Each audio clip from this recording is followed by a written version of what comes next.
الحمد لله رب العالمين والصلاة والسلام على سيد الأنبياء والمرسلين أما بعد فأعوذ بالله من الشيطان الرجيم بسم الله الرحمن الرحيم۔ پروگرام الفرقان میں عقیدہ آخرت سے متعلقہ احادیث عرض کی جا رہی ہیں، جن میں نبی کریم صلی اللہ علیہ وسلم نے آخرت کے احوال کو بہت ہی تفصیل سے بیان فرمایا، جس سے ہمارا عقیدہ آخرت مضبوط سے مضبوط تر ہوتا چلا جاتا ہے کہ ہم بیکار پیدا نہیں کیے گئے، اس دنیا میں صرف کھانے پینے عیش کوشی کرنے کے لیے، گناہوں سے سامان لذت جمع کرنے کے لیے نہیں پیدا کیا گیا، بلکہ اللہ تعالیٰ نے ہمیں آخرت کے لیے پیدا کیا ہے کہ ہم اس دنیا میں رہتے ہوئے آخرت کی تیاری کو کمپلیٹ کر لیں، مکمل کر لیں، اور پھر اللہ تعالیٰ کی بارگاہ سے کثیر انعامات حاصل کریں۔ لہذا اس آخرت کے عقیدے کو مضبوط سے مضبوط تر کرنے کے لیے رحمت کونین صلی اللہ علیہ وسلم نے بے شمار باتیں بیان فرمائیں، ان میں سے چند باتیں آپ کی خدمت میں عرض کر رہے ہیں تاکہ ہم ان پر غور و تفکر کر کے انہیں ذہن میں محفوظ رکھ کے اپنے عقیدہ آخرت میں مزید مضبوطی پیدا کر لیں۔ اب بہت سی چیزیں ہم نے اس میں بیان کی، سور پھونکنے کے احوال بیان کیے، پھر میدان محشر میں اٹھنے کی کیفیات آپ کی خدمت میں عرض کی۔ اب انشاءاللہ حساب و کتاب، میزان، پل صراط وغیرہ کا تمام کا تذکرہ ہوگا۔ یہ پہلی جو حدیث ہے بخاری و مسلم کے اندر موجود ہے، حدیث نمبر 5313 ہے، سیدہ عائشہ صدیقہ رضی اللہ تعالی عنہا اس کے راویہ ہیں۔ یہ کہتی ہیں کہ رسول اللہ صلی اللہ علیہ وسلم نے ارشاد فرمایا کہ تم میں سے کوئی بھی شخص ایسا نہیں جس سے روز قیامت حساب لیا گیا اور وہ ہلاک نہ ہوا ہو، یعنی جس سے اللہ نے حساب لے لیا وہ ضرور گرفت میں آئے گا۔ ہاں، جس کو بلا حساب و کتاب نکال دے، جس کو اللہ تبارک تعالیٰ درگزر فرما لے وہ ایک الگ مسئلہ، لیکن جس سے پھر حساب کتاب پورا لے لیا گیا وہ ہلاک ہو جائے گا۔ میں نے عرض کیا کہ کیا اللہ تعالیٰ نے یہ نہیں فرمایا کہ ان قریب اس سے آسانی کے ساتھ حساب لیا جائے گا؟ یعنی قرآن میں اللہ نے بیان فرمایا کہ انسان سے آسانی سے حساب لیا جائے گا، اور آپ کے مطابق حساب کے بعد انسان ضرور ہلاک ہو جائے گا۔ تو سرکار مدینہ صلی اللہ علیہ وسلم نے فرمایا کہ یہ صرف پیش ہونا ہے، یعنی مراد یہ کہ اس کو پیش ہونے میں، وہاں پہ وہ اعمال نامہ پڑھنے میں اس کو آسانی دے دی جائے گی، وہ پڑھے گا، لیکن جس سے حساب کے وقت پوچھ گچھ ہوگی وہ ہلاک ہو جائے گا۔ تو معلوم یہ ہوا کہ نامہ اعمال پڑھنا اس شخص پر آسان کر دیا جائے گا، اور یہ حقیقتاً دیکھیں تو طاقت بشری کے سے باہر ہے کہ پوری زندگی گزاری، مثلا 60-70 سال، اور اب نامہ جو عمل کیے ان سب کو پڑھ کر سنانا ہے۔ اب 60-70 سال تو ایک شخص کے ہیں، اور اللہ تعالیٰ کی بارگاہ میں کھڑے ہو کر وہ اس کو بیان کر رہا ہے، سنا رہا ہے، زبان بھی چل رہی ہے، تھکن نہیں ہو رہی، مسلسل چل رہا ہے بیان، کوئی پانی پینے کی مہلت نہیں ہے۔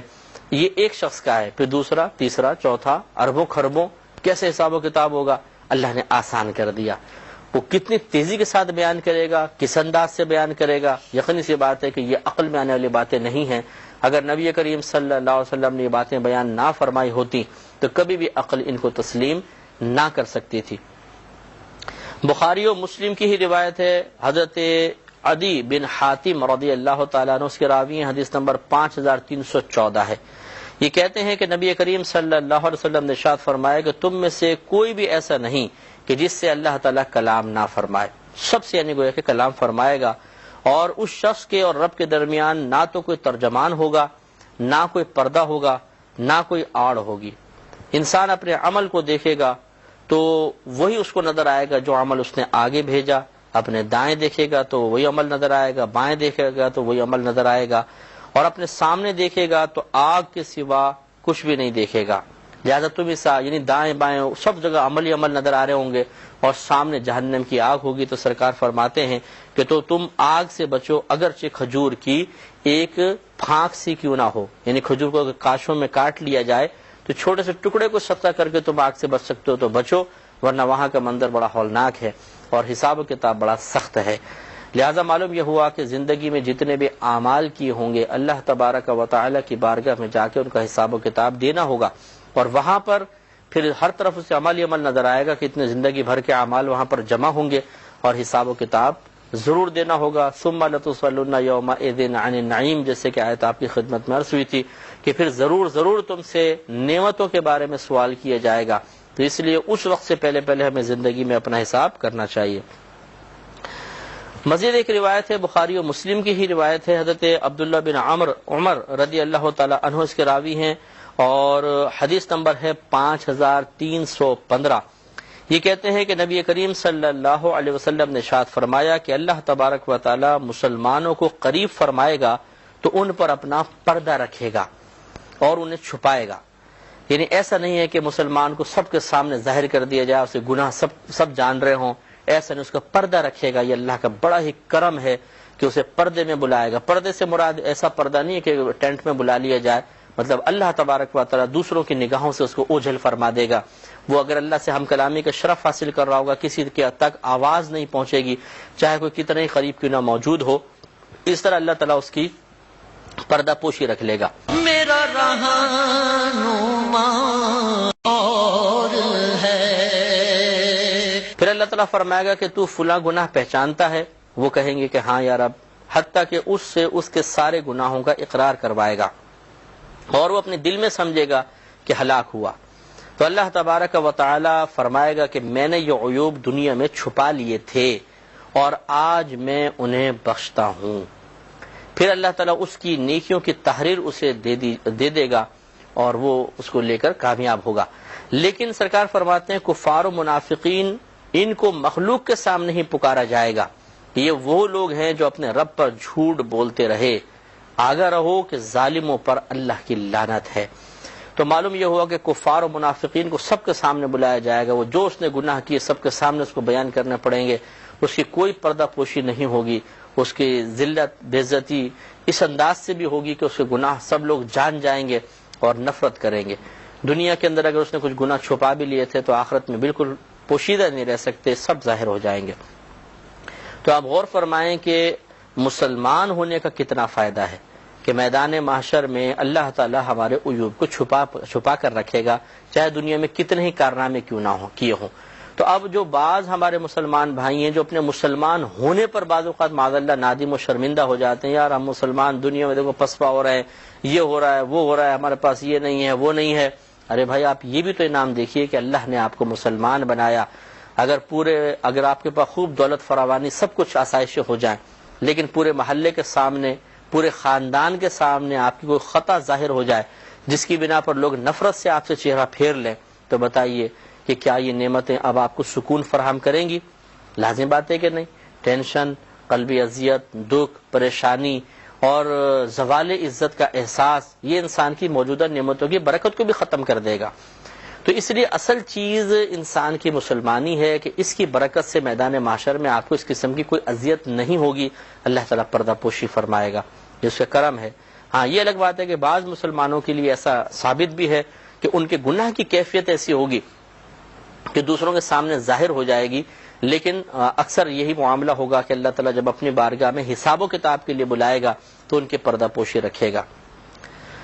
یہ مسلم کی روایت ہے، حضرت ابو موسیٰ رضی اللہ تعالی عنہ کے راوی ہیں، حدیث نمبر 5316 ہے۔ نبی کریم صلی اللہ علیہ وسلم نے ارشاد فرمایا کہ جب قیامت کا دن ہوگا تو اللہ تعالی ہر مسلمان کو ایک یہودی یا ایک عیسائی عطا فرمائے گا اور پھر فرمائے گا یہ تیرا فدیہ ہے تاکہ تو آگ سے چھٹکارا پالے۔ یعنی یہ اللہ کا قانون ہے، ایک یہودی دے دے گا اس کو جہنم میں پھینک دو تو جنت میں چلا جا، تو یہ اللہ تعالیٰ کی دے دے گا اس کو جہنم میں پھینک دو تو جنت میں چلا جا۔ تو یہ اللہ تعالیٰ کی نعمت ہے، اس کے کرم ہے کہ عیسائی یہودی اگر ایمان نہیں لے کر آتے تو ہمارے قرآن و حدیث کے موافق یہ جہنم میں جائیں گے، چاہے کتنے ہی نیک عمل کیوں نہ کر لیں، کیونکہ نیک عمل کی قبولیت کا دار و مدار اب اس دور میں نبی کریم صلی اللہ علیہ وسلم پر ایمان لانا ہے۔ کوئی اگر ہمارے نبی پر ایمان لے کر نہیں آئے گا وہ کبھی جنت میں نہیں جا سکتا۔ یہ خواب ہے جو کبھی بھی شرمندہ تعبیر نہیں ہو سکتا۔ حضرت انس رضی اللہ تعالیٰ عنہ اس اگلی حدیث کے راوی ہیں، مسلم کی روایت ہے، حدیث نمبر 5318 ہے۔ یہ کہتے ہیں کہ ہم نبی کریم صلی اللہ علیہ وسلم کی خدمت میں حاضر تھے تو آپ مسکرا دیے، پھر فرمایا کیا تم جانتے ہو میں کس چیز پر مسکرا رہا ہوں؟ تو ہم نے عرض کی کہ اللہ تعالیٰ اس کے رسول بہتر جانتے ہیں۔ تو سرکار نے فرمایا کہ بندہ اپنے رب سے عرض معروض کرنے کے لیے حاضر ہوگا تو عرض کرے گا اے رب کیا تو نے مجھے ظلم سے امان نہیں دے دی ہے؟ تو اللہ تعالیٰ فرمائے گا کہ ہاں۔ فرمایا تو بندہ کہے گا کہ میں اپنی ذات پر کوئی گواہی روا نہیں رکھتا مگر اپنے میں سے کوئی گواہ، یعنی میں نہیں چاہتا ہوں کہ میرے علاوہ میرے اعمال پہ کوئی اور گواہ ہو، اللہ تعالیٰ سب گواہیوں کو ختم کر دے۔ تو اللہ تعالیٰ فرمائے گا کہ آج تو ہی اپنے نفس پر کافی گواہ ہے، اور کرامن کاتبین فرشتے بھی گواہ ہیں۔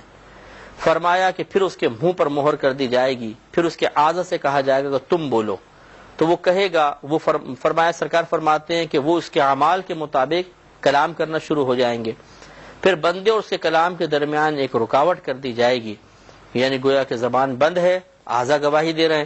فرمایا وہ کہے گا کہ تمہیں دوری اور ہلاکت ہو جائے، یعنی وہ اپنے اعضاء سے مخاطب ہو کر کہے گا کہ میں تمہاری ہی وجہ سے تو گمراہ ہوا تھا، تمہیں ہی گمراہی کے لیے استعمال کیا کرتا تھا، اور تم میرے خلاف گواہی دے رہے ہو۔ تو یہ لیکن حدیث جو ہے یہ کفار کے ساتھ ہوگی معاملہ، کہ کفار کو بلایا جائے گا اور اللہ تعالیٰ ان کی زبان کو بند کر دے گا اور اعضاء گواہی دیں گے۔ مسلمان کے ساتھ ایسا معاملہ نہیں ہوگا۔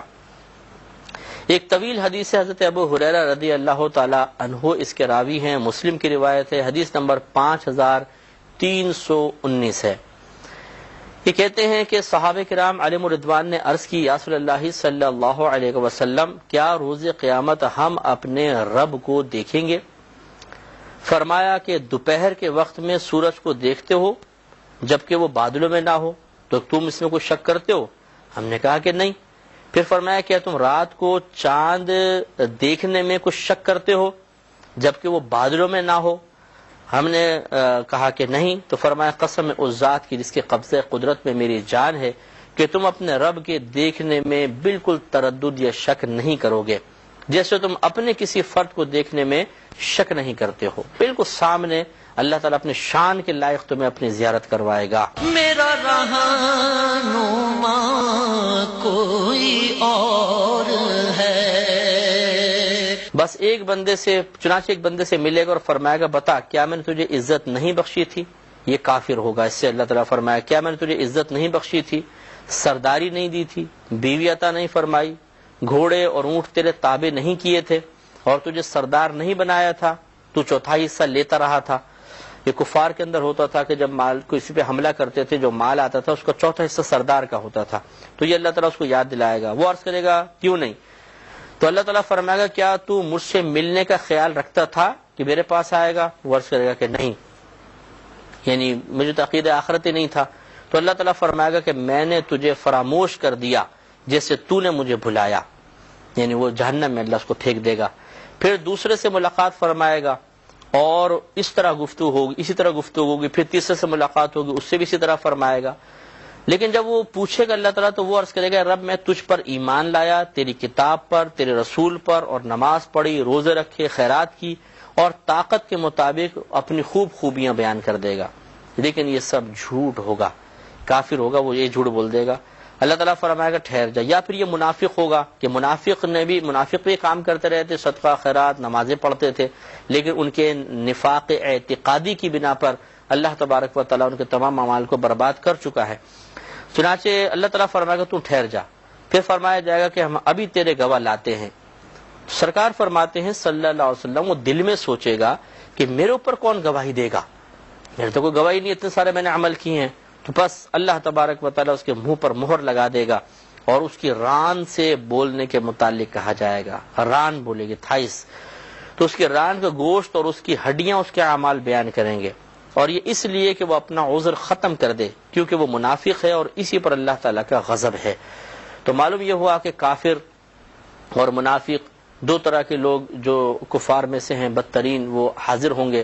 کافر اپنے گناہوں کا خطا کا اقرار کرے گا، نعمتوں کا اقرار کرے گا، لیکن عقیدہ آخرت کا منکر تھا۔ منافق جو تھے نبی کریم صلی اللہ علیہ وسلم کے دور میں، وہ بظاہر مسلمانوں والے اعمال اختیار کرتے تھے لیکن باطن میں خرابی تھی۔ انہی منافقین پر ان لوگوں کا قیاس رہے گا کہ جو اسلام میں داخل ہونے کے بعد اور پھر کسی ضروری چیز کا انکار کر دیتے ہیں، مثلا مسلمان ہیں، نماز روزہ صدقہ سب کر رہے ہیں، عقیدہ آخرت کے منکر ہیں۔ جیسے بہت سے آپ کو ایسے لوگ ملیں گے، ارے بھائی کون کیا جنت دوزخ کچھ بھی نہیں ہے، یہ سب معاذ اللہ افسانوی باتیں ہیں، یا لوگوں کو بس کرپشن کو ختم کرنے کے لیے، یا اللہ تعالیٰ اس کے رسول نے لوگوں کو گناہوں سے روکنے کے لیے تاکہ معاشرے میں بگاڑ پیدا نہ ہو، یہ اس قسم کی باتیں کر دی ہیں تاکہ لوگوں کو ایک امید بن جائے۔ ان کی حقیقت کچھ بھی نہیں ہے، یہ بعض لوگ کہتے ہیں اور یہ غلط کہتے ہیں۔ اس قسم کے لوگ جب وہاں پر آئیں گے تو یہی کہیں گے کہ اللہ تعالیٰ ہم نے صدقہ کیا، خیرات کی، فلاں فلاں فلاں کیا، اور ہم تو مسلمان تھے، لیکن اللہ تعالیٰ پھر ان کے لیے عقیدہ آخرت میں کمی کی بنا پر جہنم کا حکم فرمائے گا۔ لہذا معلوم یہ ہوا کہ اپنے عقیدہ آخرت کو جتنا زیادہ مضبوط اور درست رکھا جائے اور قرآن و حدیث کی تعلیمات کی روشنی میں اس کی بار بار اصلاح کا سامان کرتے رہا جائے، یہ اتنا ہی ہمارے حق میں بہتر ہے۔